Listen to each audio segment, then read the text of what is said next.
Hello, this is AstroKrys from CodaQueenAstrology, and today's video is going to be on the Libra Full Moon fated events for the collective. If you're new to my channel, don't forget to subscribe, hit that notification bell, and comment below. Let me know what type of astrology videos you're into. I'll make them. And I'll also like to invite you to my Astro group. It's a free Facebook community in which I do lives and also have other guest spiritual hosts talk about different things in regard to astrology and esoterica. The link will be in the description below. And please join me every week on IG Live, where I have Ask the Astrologer segment and I give you a weekly horoscope in addition to answer the audience questions. It's very fun and interactive, so I'll see you there. The link will be in the description below. And if you're on Clubhouse, say hi. I just started a new growing group, Astrology and Esoterica. I'm also a moderator at the Astrology Club, where I host a Friday segment in which I talk about love and relationship astrology with a colleague of mine, Astro Fashionista. And the link will be in the description below.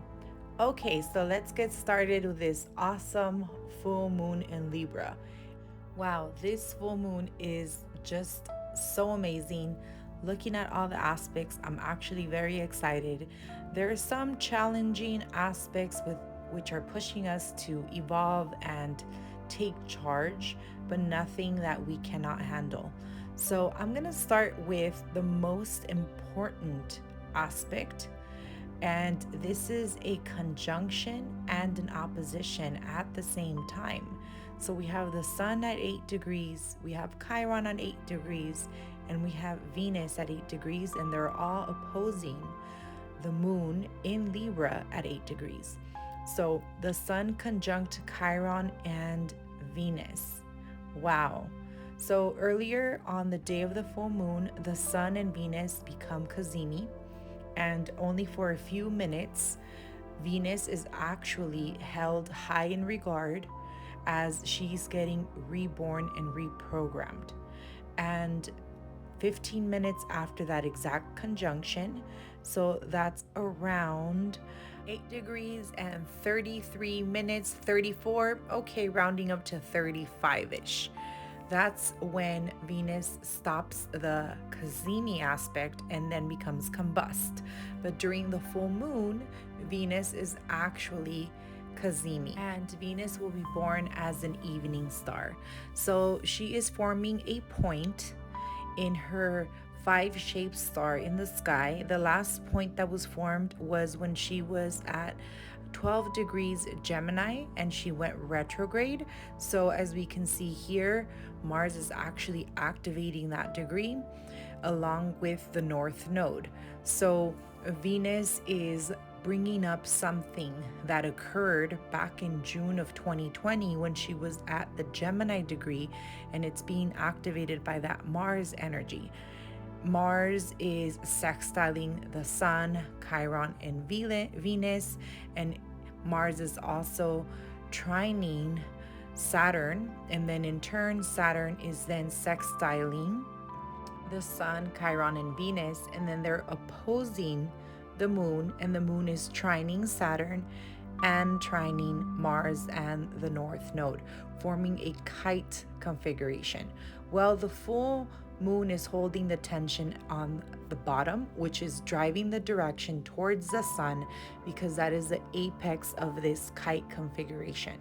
And when this happens, the tension is there. That's the force of energy. That's kind of where we're catapulting to begin a mission, a project, a job, a new love affair, whatever it may be. We're beginning in that area of life. Now with the energy of Aries, that's all about new beginnings. It's the beginning of the new zodiacal year. So we are talking about taking action towards attaining new things in our life, taking responsibility, having the willpower and vitality to continue on and move on ahead headstrong.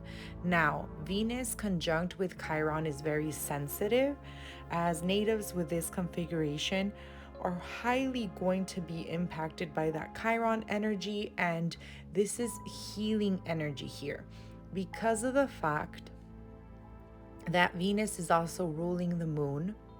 This is energy that is bringing up, it's being brought up by Venus and Chiron and the sun and the moon to heal. It's a healing aspect. Now, another configuration here that's very strong is Mercury conjunct Neptune.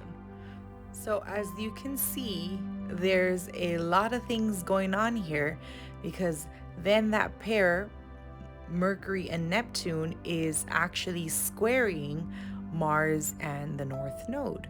It's a separating square, so some of the tension has cooled off, but nonetheless, it's a square. And that's where some of the tension is coming from Neptune and Mercury, because Mercury is actually ruling Mars, since Mars is in a Gemini sign that Mercury rules. The ruler of Mercury at this point is Jupiter, and Jupiter is in the sign of Aquarius, which is being ruled by Saturn. So as of now, all the planets continue to lead back to Saturn.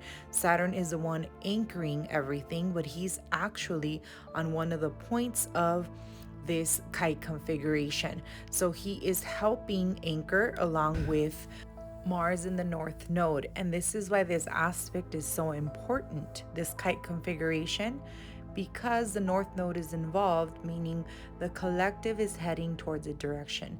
Now, if this point, 12 degrees, is actually activating something in your chart, pay very close attention, because it's going to be speaking to you highly. Now, there's a repeated degree here, and this is going to be 8 degrees. If you can see, the moon is at 8 degrees, the sun, Chiron, and Venus, in addition to Uranus being at 8 degrees, and Vesta in Virgo at 8 degrees. And in numerology, this degree is powerful. It's all about taking charge, becoming our own inner authority, success, money, recognition.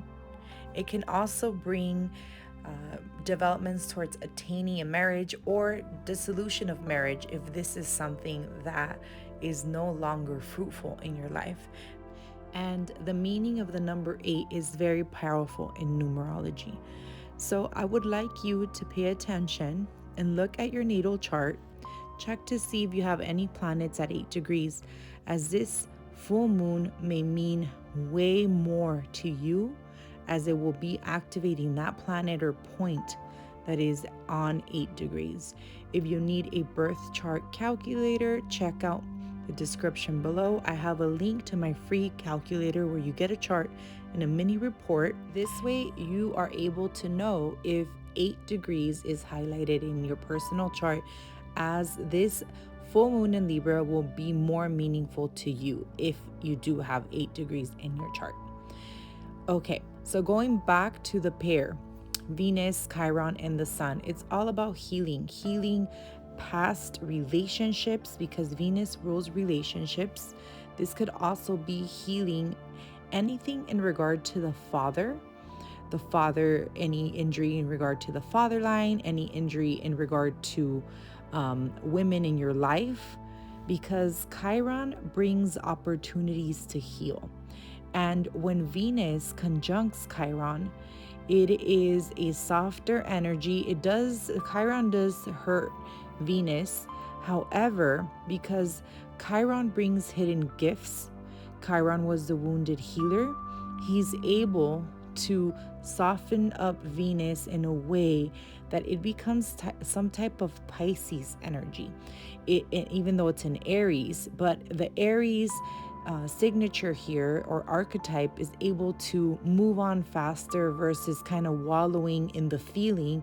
Aries is able to kind of, doctor things up.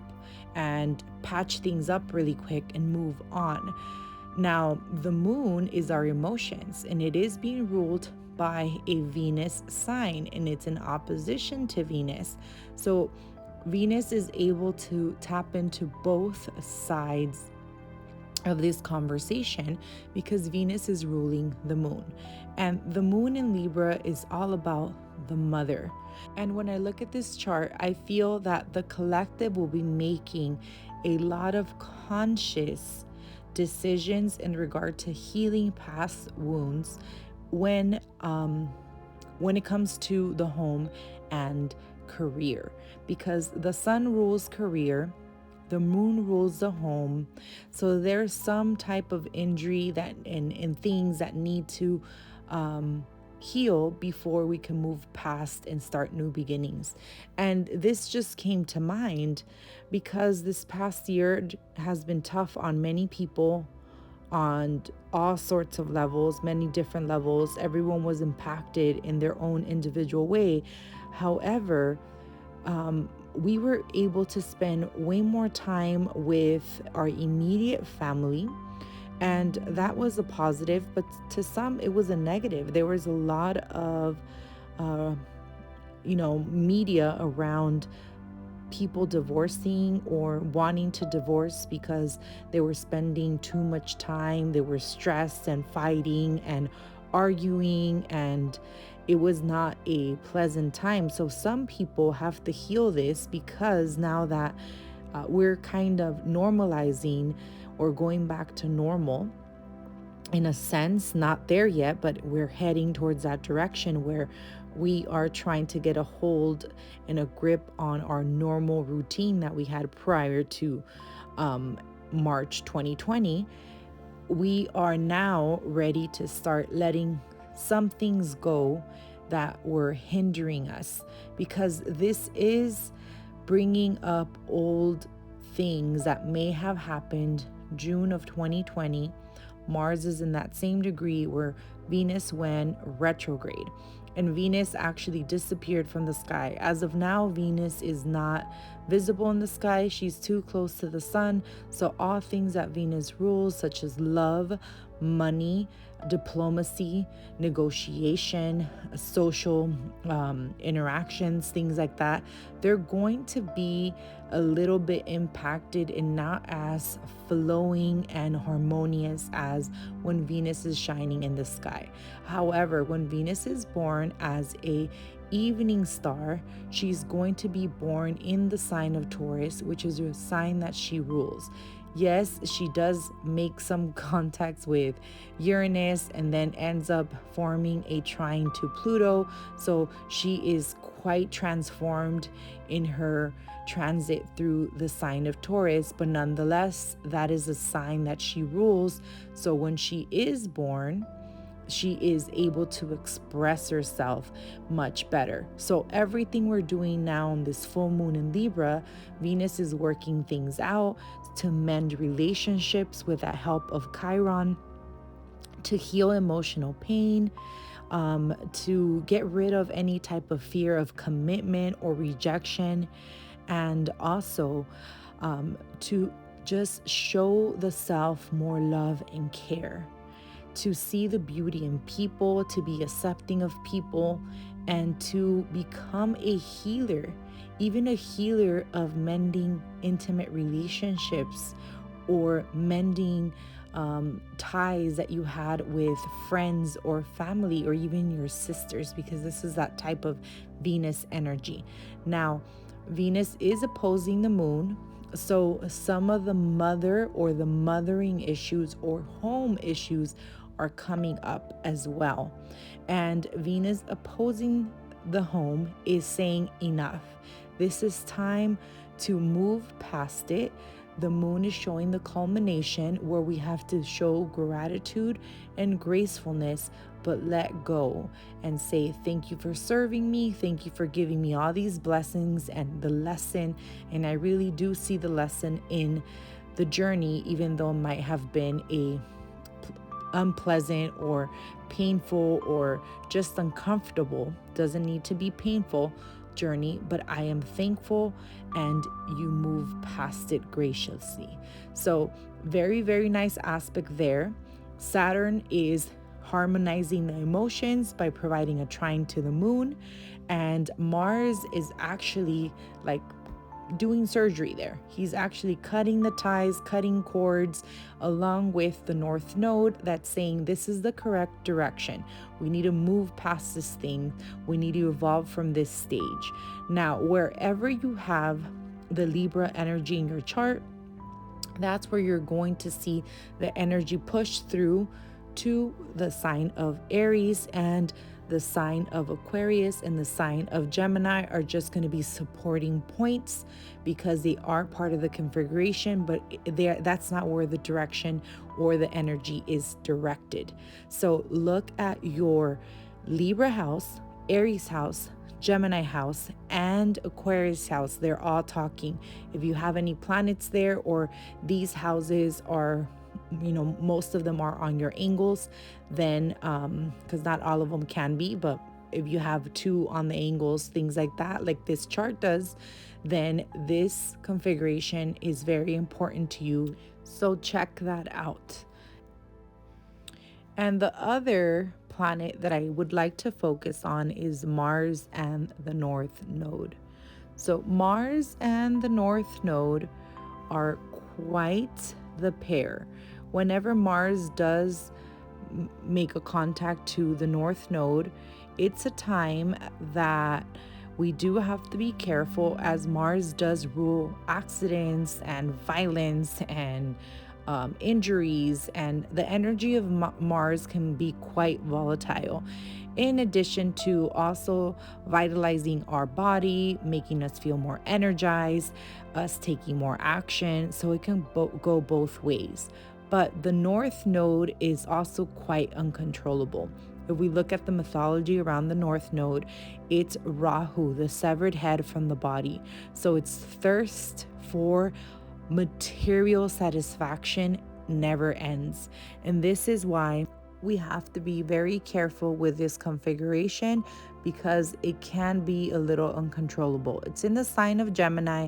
The ruler of Gemini is Mercury, and he is conjunct Neptune, which can actually make us feel a little bit woozy and like foggy brained, and not see so clearly, not see the picture so clear. It's like kind of walking through fog, because Neptune tends to blur things, tends to hide things, and it's not so clear cut. Wearing those rose colored glasses, or not wearing glasses at all and trying to look through the forest. So it's energy that can be quite tricky to maneuver.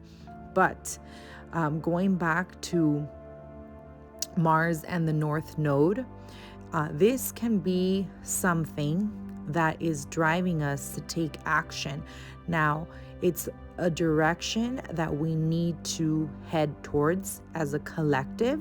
So if this is also highlighted in your chart, it's going to be more significant to you. But this Gemini energy is driving us to take action. We're going to have more stamina. We're going to have more willpower and vitality to work things through in this area of life. So whatever Gemini rules in your chart, so if it's the 11th house of friendships and networks, you might have to kind of fight your way through a position or stand out from the crowd, because Mars doesn't blend in the crowd. He likes to stand in the crowd. So even though the 11th house is a house that likes to be in the crowd and be a whole with the crowd, Mars is not liking that. So he's not going to be too comfortable being part of the crowd. He's going to want to show his bravery skills. So one thing that you can do is be very determined in how you execute things, and also how you express your goals and your motives to attain things. You can feel that the efforts that you make are not as fruitful, because we do have Saturn trining Mars, which is kind of anchoring him down and making sure he doesn't get out of hand, in addition to the North Node kind of monitoring everything. So just keep in mind that whatever you do plant now, whatever steps you take towards improving your life, improving the life of others, and attaining stability, security, and just positive growth, you will see the results, whatever it is. If it's steps to starting a new family, steps to starting a new business, steps towards attaining an education degree, whatever this step is, especially if it's tied into the energy of where this Gemini house is in your chart, you're going to see developments. It's going to be slow and steady because Saturn likes it that way. Now, the moon is involved, which is going to be our body. So we are going to feel, quite some heaviness to the body, but it's going to be in a way that we're going to be mentally stimulated because it is energy of air. The body is not going to feel as grounded, but it's going to feel pretty in your head type of energy where you're going to require some grounding, especially if you're not feeling that you're grounded, if you're feeling all in your head, if you have nervous tension, because we do have Mercury actually separating from a sextile to Uranus, which makes him overthink. And in the sign of Pisces, he was not able to think clearly. And now getting into a conjunction with Neptune, which can actually be a little bit more absent-minded, impact our speech and our processing. It's going to have a flavor of that Mercury retrograde, even though it's not Mercury retrograde. Now, a good thing to utilize the Neptune and Mercury conjunction for is to continue to express yourself creatively. It's also a signature to develop or start a healing program. So if you've been thinking of developing a healing program, this is the time to do it. There's lots of healing energy, Chiron and Venus, and now Mercury and Neptune. So there's communication in this chart to set forth something that you are destined to do because that North Node is there.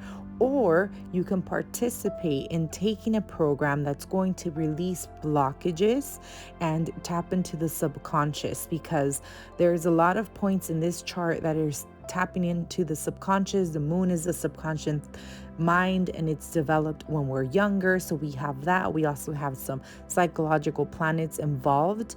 And then we have Saturn kind of running the show, which is helping us work through some of our karma. So it is a good indicator of healing past traumas and also becoming a healer of some sort.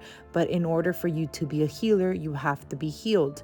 So even if you do want to create a program or start healing people, if you haven't healed yourself, you won't be that great healer you yearn to be or want to be. So heal yourself first so you can heal others. But other than that, I love this configuration. The only concern here that I have is Mars on that North Node, where we do have to kind of slow down, pay attention to our actions, or we might, trip and kind of bang our knee and things like that, or sprain our wrist or something, minor, not too bad, but it can be avoided if we slow down and do some breath work. There's lots of air energy here, so we need to burn out the energy through the fire houses, and we also need to do some breath work to release tension in all the air houses that are being activated. As I said in my other videos that you can catch here, I mentioned that air is going to be highlighted all throughout the year. We are going to be talking about air energy, fire energy. We're going to have Mercury soon retrograding in the sign of Gemini, which is an air energy. And then later on, he's going to be retrograding in Libra, where this full moon is happening later on in the year. So lots of developments, lots of things to work on. Very good aspects for this Libra new moon. It's a nice new moon bringing in the new astrological year. I really appreciate your time. Thank you so much for being here. And if you like this video, please don't forget to subscribe, hit that notification bell, and comment below. Let me know what type of videos you'll like me to make, and I'll definitely make them for you. Thank you so much. Have a blessed day, and I'll see you next week. Bye-bye.